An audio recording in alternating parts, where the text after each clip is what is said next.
अब्बास और आप देख रहे हैं एसएनसी आवाज़। हम इस समय सिंगरौली जिले के एनसीएल के सबसे बड़े हॉस्पिटल नेहरू शताब्दी चिकित्सालय में सुरक्षा और साथ साथ मेडिकल की सेवाएं किस तरह से दी जा रही है इसका जायजा लेने के लिए हम आए हुए हैं।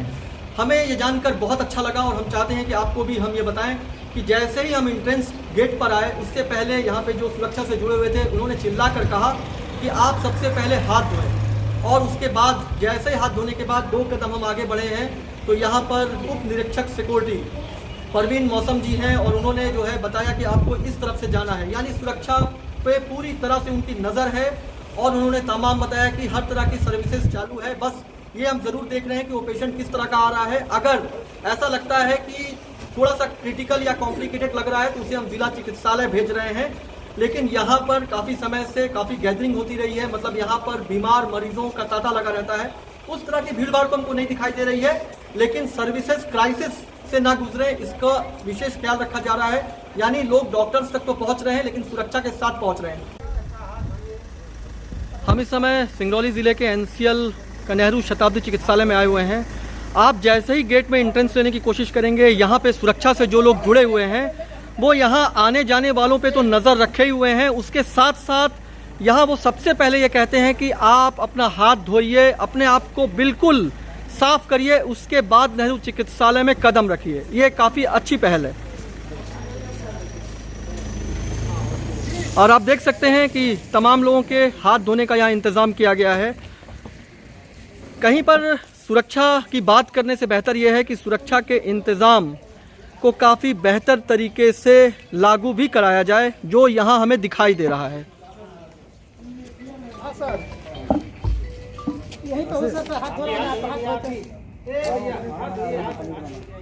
ये कैसा लग रहा है?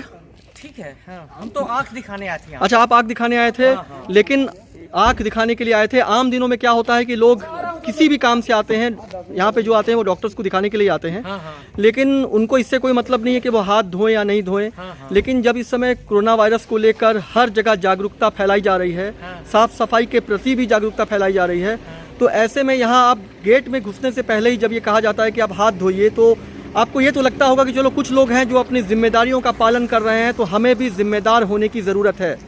नहीं, बिल्कुल आपने सही कहा, जिम्मेदार होना चाहिए आदमी को। लेकिन एक गड़बड़ी भी है। क्या गड़बड़ी ये है कि कोरोना के चलते बाकी कितने आई साइड हुआ, हार्ट के पेशेंट हुआ, सब बेचारे वापस लौट रहे हैं, किसी को नहीं देखा जा रहा है। ये भी तो गलत है ना। हाँ, ये दुखद है क्योंकि जो मेडिकल क्राइसिस है, कोरोना को डरा के हम लोगों का कितना आधा पब्लिक तो ही मर जा रही है। नहीं, ये ठीक है, ये गलत है। मेडिकल क्राइसिस नहीं होना चाहिए। लेकिन कहीं ना कहीं थोड़ी क्या उपाय, डॉक्टर देखेगा नहीं, डॉक्टर छुएगा नहीं उसको, कैसे काम चलेगा फिर? देखिए, बात आप सही कह रहे हैं, लेकिन आम दिनों से अलग ये दिन है जब कोरोना वायरस को लेकर काफ़ी ज़्यादा महामारी इटली अमेरिका में चल रहा है और भारत में इसको लेकर काफ़ी जागरूक किया जा रहा है ताकि ये महामारी का रूप ना ले ले। तो ऐसे में जो हॉस्पिटल हैं इन सब पे ख़ास नज़र रखा जा रहा है क्योंकि यहाँ काफ़ी भीड़ होती रही है। और ऐसा नहीं है, जहाँ पे बहुत आपातकालीन इमरजेंसी सेवाएँ हैं वो चल रही है, लेकिन आम दिनों की भीड़ भाड़ अगर लगा देंगे तो महामारी की चपेट में वो सारी जगह आ सकती है जहां पहले भी भीड़ भाड़ लगती रही है। लेकिन ये नहीं कहा जा सकता कि मेडिकल सर्विसेज पूरी तरह से बंद है। अगर ऐसा होता तो आप यहां नहीं आ पाते। नहीं, पूरी तरह से वो तो देखिए चलता है, लेकिन उस हिसाब से थोड़ा बहुत तो चालू रखना चाहिए हर तरह का। लेकिन बात सही है, लेकिन ये आम दिन नहीं है। ये 10% लीजिए ना पर। नहीं, ये आम दिन नहीं है। बाकी क्या है वो तो हम देखने जा ही रहे हैं। ऐसे ही एंट्रेंस लेने की कोशिश कर रहे हैं। यहाँ पे प्रवीण मौसम जो यहाँ के सिक्योरिटी के प्रभारी हैं वो यहाँ पे मौजूद हैं और उनके द्वारा पहले ही इंस्ट्रक्शन दिया जा रहा है, मतलब आने जाने वालों पर पूरी तरह से नज़र रखा जा रहा है। काफ़ी बड़ा हॉस्पिटल है, काफ़ी बड़ी गैदरिंग यहाँ लगती रही है। ऐसे में इस तरह की जागरूकता कहीं ना कहीं बहुत ही बेहतर है और इस जागरूकता का पालन हर किसी को करना चाहिए। हाँ, तो ये किस तरह का है, क्या चल रहा है? सबसे पहले हॉस्पिटल में प्रवेश से पहले आपको हाथ धुलना अनिवार्य है। बिना मास्क और बिना हाथ धुले आपको हॉस्पिटल में प्रवेश नहीं दिया जाएगा जब तक जरूरी ना हो। मरीज अगर है, मरीज़ की इमरजेंसी है तो जरूर उसको प्रवेश दिया जाएगा। मरीज़ के साथ कोई, अगर मरीज़ चलने फिरने में सक्षम है उसके साथ कोई मरीज़ के साथ ही कोई नहीं जा सकता। जाएंगे यहाँ पे सारे सिक्योरिटी स्टाफ और हमारे हॉस्पिटल के स्टाफ उनको असिस्ट करने के लिए अंदर से लेके बाहर तक उनको रास्ता बताने के लिए, डॉक्टर तक पहुंचाने के लिए सब लोग खड़े हैं। अच्छा, कौन कौन सी सर्विसेज जो है वो चल रही हैं? क्योंकि सारी सर्विसेज चल रही है, अगर आपको परेशानी है तो सारी सर्विसेज चल रही है। अच्छा, ये जानकारी मिली है कि कुछ लोग ऐसे हैं जिनको बुखार सा है, सर्दी जुकाम है या इस तरह की चीज़ें हैं, लेकिन उनका मेडिकल जो है वो जिला चिकित्सालय में नहीं हो पा रहा है, क्या ये सही है? देखिए ऐसा नहीं है। जिला चिकित्सालय का जो डिस्ट्रिक्ट मजिस्ट्रेट का जो ऑर्डर है, साफ साफ उन्होंने चिट्ठी दी हुई है कि सर्दी खांसी जुकाम बुखार का जो भी मरीज है उसको उसका इलाज जिले के किसी भी अस्पताल में नहीं होगा, सीधे सीधे उसको पुराना जो जिला अस्पताल में कमरा नंबर 1 है उसी में उनको भेजा जाए। अपने पास अगर किसी तरीके से इमरजेंसी केसेस आता है तो उनको एडमिट कर लिया जाता है एडवांस, अगर नहीं भेजने लायक है तो फिर बाद में उनको रेफर कर दिया जाता है वो जिला अस्पताल। यानी आपके यहाँ पर फिलहाल इस तरह कोई पेशेंट नहीं है? इस तरीके कोई पेशेंट अगर आते हैं तो उनको जिला अस्पताल भेजा जाता है। लेकिन एक जानकारी जो मिली है ये कि आपके यहाँ पे वार्ड में 1-2 लोग इस तरह के हैं, या हो सकता है कि शायद जिसने हमें जानकारी दिया है वो बेहतर अपडेट ना हो।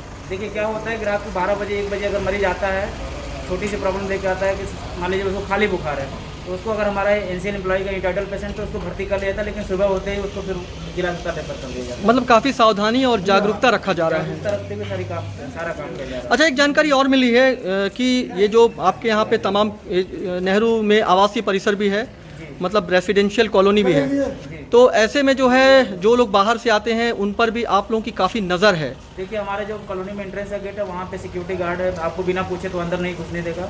अगर आप जाते हैं तो जरूर आपका गाड़ी नंबर, आप कहाँ से आ रहे हैं, पूरी डिटेल उसको बताने के बाद ही अंदर जा सकते हैं। लेकिन एक जानकारी मिली है कि जैंत के बॉर्डर चेक पोस्ट को चकमा देकर आपके यहाँ नेहरू में एक व्यक्ति है मोहम्मद आरिफ खान, जो कि लखनऊ में थे, लॉकडाउन में फंसे हुए थे। उन्होंने अपना लखनऊ से सोनभद्र तक का पास लिया हुआ था, वहाँ तक वो किसी तरह से आया, तो उसका बॉर्डर कैसे क्रॉस किया नहीं पता, लेकिन हॉस्पिटल में प्रवेश करते ही उनसे पूछा गया, उनसे पूछताछ करके इसकी जानकारी पुलिस प्रशासन अपने मैनेजमेंट को दे दी गई है और उसके लिए उनको होम क्वारंटाइन कर देगा पूरे परिवार के साथ। आपने सुना कि इस तरह से चकमा देकर जो लोग आए थे उस पर भी सिक्योरिटी की काफ़ी बेहतर नज़र है, और जैसे ही वो चकमा देकर वहाँ से यहाँ तो आ गए, लेकिन यहाँ पे भी तेज़ तर्रार लोग हैं जिन्होंने उनको तुरंत ही क्वारंटाइन कर दिया। लेकिन हम आपसे यही कहेंगे कि आप इस तरह ना करें, सहयोग करें, क्योंकि आपकी छोटी सी गलती चीज़ों को काफ़ी ख़राब कर सकती है। सिंगरौली में एक भी कोरोना वायरस का पॉजिटिव मरीज़ नहीं है, ये चेन ब्रेक ना हो, इसके लिए ज़रूरी है कि आप अपनी जिम्मेदारी भी काफ़ी बेहतर तरीके से निभाएं।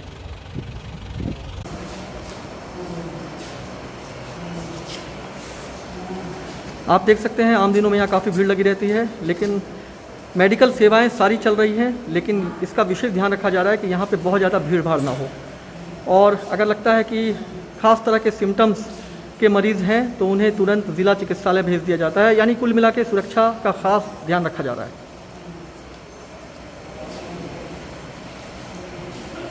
और ऐसी कोई जानकारी ना छुपाएं जो आपके लिए, क्षेत्र के लिए और आपके परिवार के लिए बेहतर ना हो। एसएनसी आवाज़ के साथ सैफी अब्बास।